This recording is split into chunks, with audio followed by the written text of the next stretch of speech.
All right, so we're going to talk a little bit about weather forecasting. All right, there's a lot of information that's to be put out when you're forecasting weather, so meteorologists like to use a shortcut system. We call that shortcut system station models.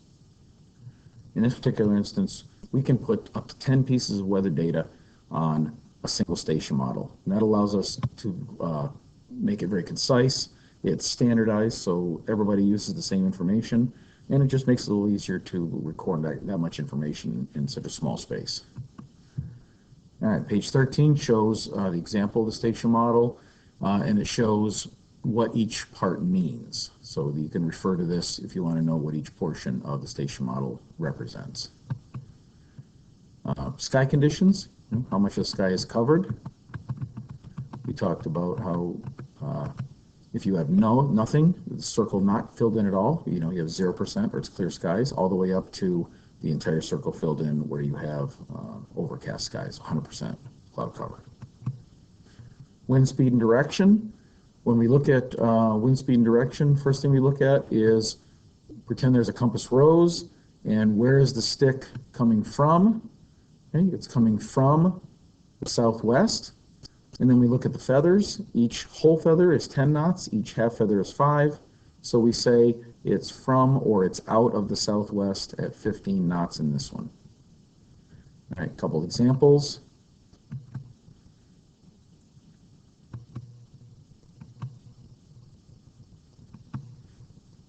Notice the difference between the 10 knot in the middle and the 5 knot in the on the right. If the feather goes all the way to the end of the stick, that's 10. If it comes in a little bit, that's 5. All right, decoding. On your station model, there's always a 3-digit code representing the air pressure. All right, it's not the air pressure itself, it's a code representing the air pressure. So down here, I'm going to use the one from the previous page. We'll come back to this up here in a second. I'm going to use that example from the previous page. So the first step, whenever you have your 3-digit code, if you want to decode what it is, you put a decimal in so that you have a 10th place, and it looks like this. All right. Once you have the 10th place, then you're going to either decide, you have to decide whether you want to put a 9 or a 10 in front of the results. So here's our two possibilities. All right. We either have 919.6 millibars or we have 1,019.6 millibars. And probably the easiest way to figure out which one is look in your reference table. Okay, 919 is too low. All right, we get rid of that. 1,019 falls on your chart, so we keep it. Another quick shortcut way is just pick the one that's closest to 1,000,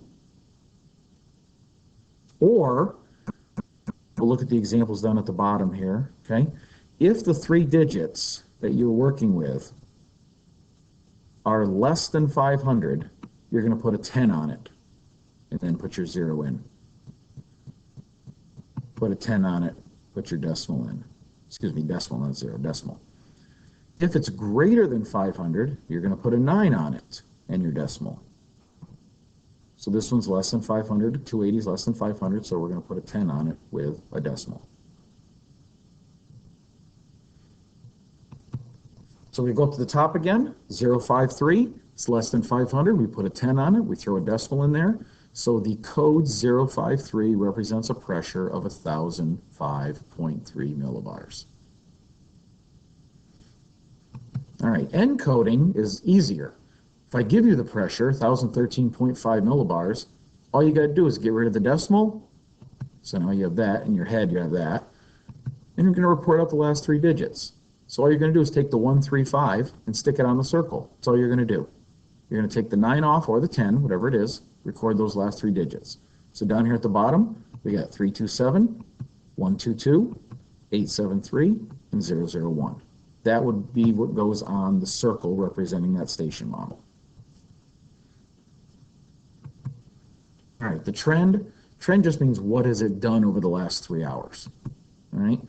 If you have a plus sign, that means the pressure right now is higher than it was 3 hours ago. So if you want to know what it was 3 hours ago, you just have to subtract. You do the opposite. If you have a negative sign, it means the pressure right now is lower than it was 3 hours ago. So if you want to know what it was 3 hours ago, you have to add it back on. You have to do the opposite.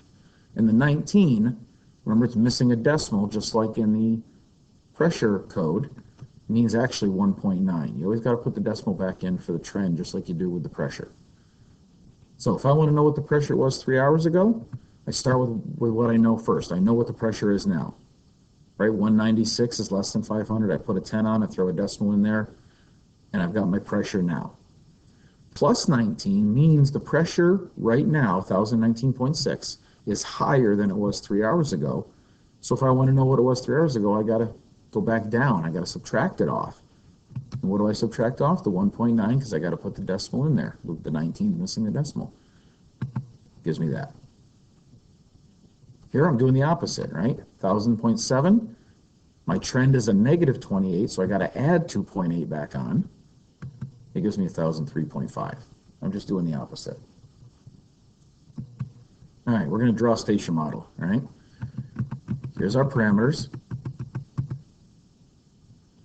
So 45 degrees Fahrenheit is going to be a 45 in the upper left. Notice I don't put the degrees Fahrenheit. There's no symbols on station models. 2.43 Fahrenheit goes in the bottom left.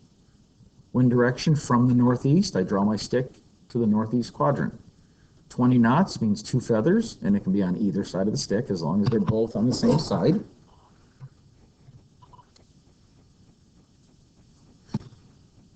All right.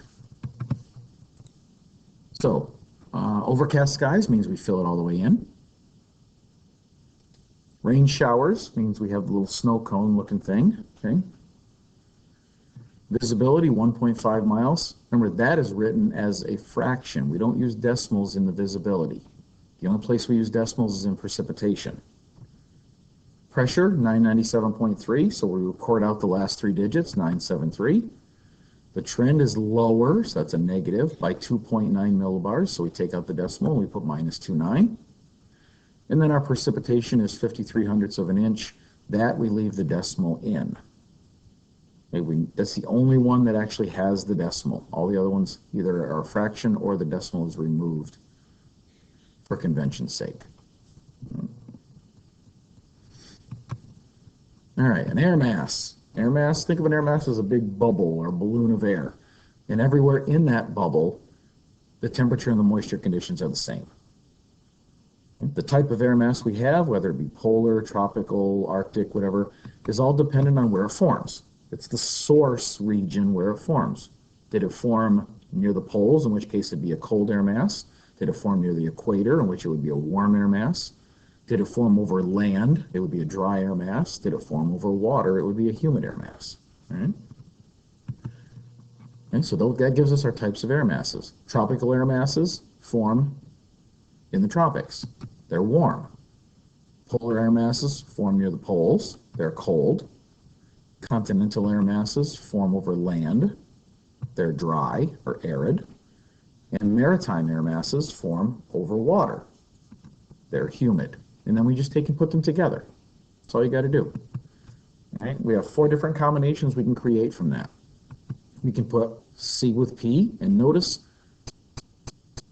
the first letter is always lowercase, the second letter is always capital. This is called continental polar. Continental means dry, polar means cold. So arid and cold, arid and cool, dry and cool, dry and cold, however you want to word it. Okay? Continental with tropical means dry with warm.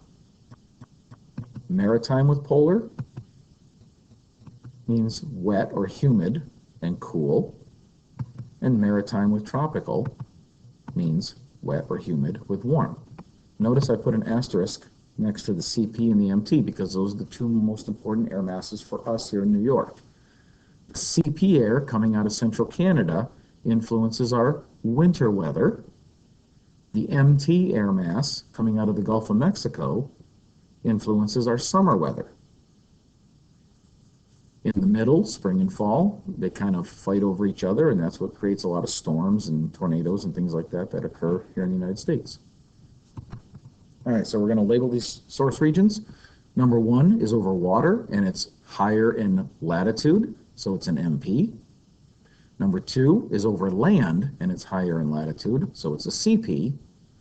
Number 3, it's over water, higher in latitude, so it's an MP. All right, down here, number 4, it's over water, and it's lower in latitude, so it's an MT. 5, it's over land and lower in latitude, so it's a CT. And 6, even though we've got the Bahamas and Florida and all that, it's still technically a marine environment. All right, so we got the Gulf of Mexico and the South Atlantic. That is a water environment, and it's near the equator, so we have MT. All right, so numbers 2 and 6 are the two most important that influence us here in New York. So here's our winter weather, moves down into the prevailing westerly wind belt and comes across, and that's what influences our winter weather. Here, in the summertime, this moves up into the wind belt that's moving west to east, and that gives us our summer weather.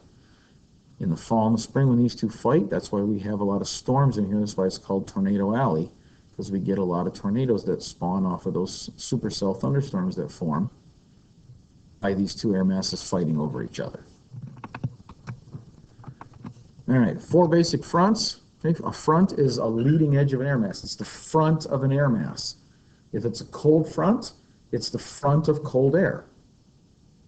So in this instance, here's a cold front, so it's the front of cold air. This would be my CP air back here. MT would be in front of it. If this is a warm front, this is the front of warm air back here. This would be MT air and CT in front of it. All right? These are the two most important we deal with, but you're also going to run into stationary where you have a warm front and a cold front kind of locked, moving in opposite directions. They can't move. And then we have an occluded front down at the bottom where a cold front catches up with a warm front and they merge together. Okay? Now, for the cold front, the stationary, and the occluded, if you look at the cross section, you can see that all 3 of those result in thunderstorms, thunderclouds.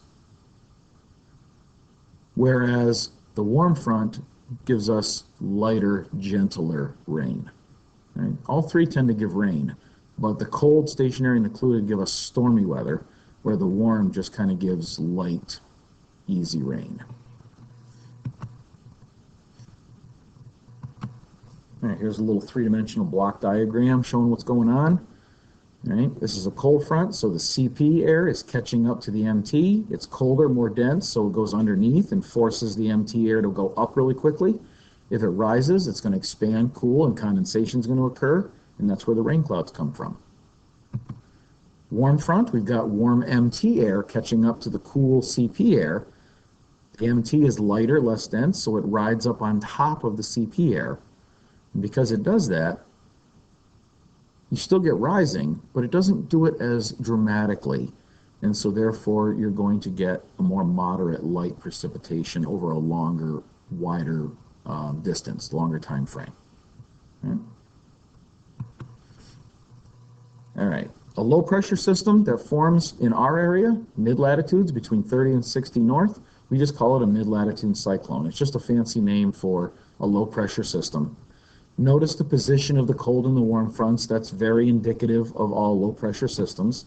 You've got cold air coming out of Canada, creating the cold front, the blue triangles there.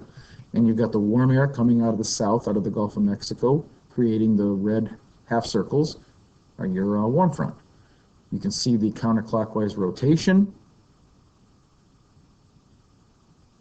In the picture down the bottom right, you can actually see a cold front here and a warm front here. You can see the difference in the shape that they make. Okay? Again, nothing more than a low pressure system that forms in the mid-latitudes. That's why it's called a mid-latitude cyclone. Generally speaking, they give poor weather. Okay? Low pressure, low and lousy, clouds and precipitation.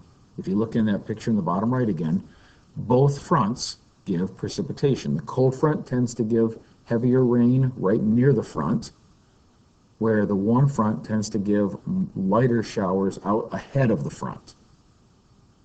Okay. A couple examples of different types of cyclones, different types of storms. We have thunderstorms. Okay. Don't even know a lot. You guys know what we get with thunderstorms. Okay. distribution, you can see where most of the thunderstorms occur in this country. Florida. Okay? So if you're going to live in Florida, you're going to have to deal with thunderstorms a lot.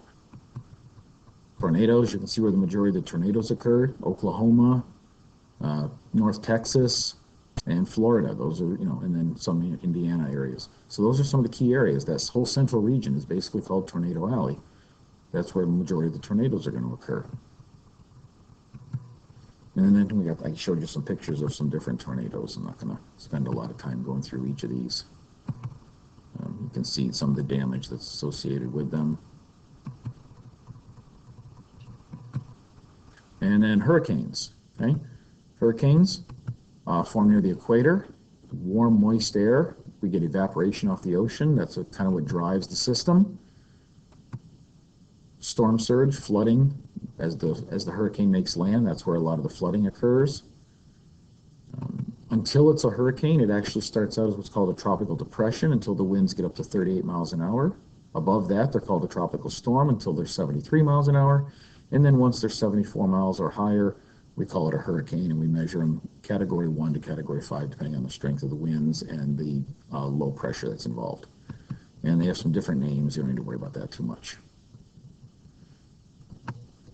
Winter storm, okay, big one where we are. Blizzard is a special type of winter storm. Got to have high winds, low temperatures, and a lot of reduced visibility. Okay, a lot of blowing snow. We get a lot of what are called nor'easters. We get a lot of snow associated with them. As the system moves up the coast, the backflow coming out of the northeast, drawing a lot of moisture off the North Atlantic Ocean, dumps a lot of snow on us, but it's generally speaking, they don't normally get cold enough to be classified as a blizzard, and they're not cold enough for a long enough period of time, usually. Here in New York State, one of our biggest issues, right, is what? Air moving in across the lakes, hits the land and rises. We know what happens when air rises now. It expands, cools, we get condensation. All that moisture gets dumped on the land. That's called lake effect. Buffalo area, Syracuse area, Tug Hill up toward Watertown, all areas to the east of the lakes, Lake Ontario, Lake Erie. We get a lot of lake effect snow here in New York.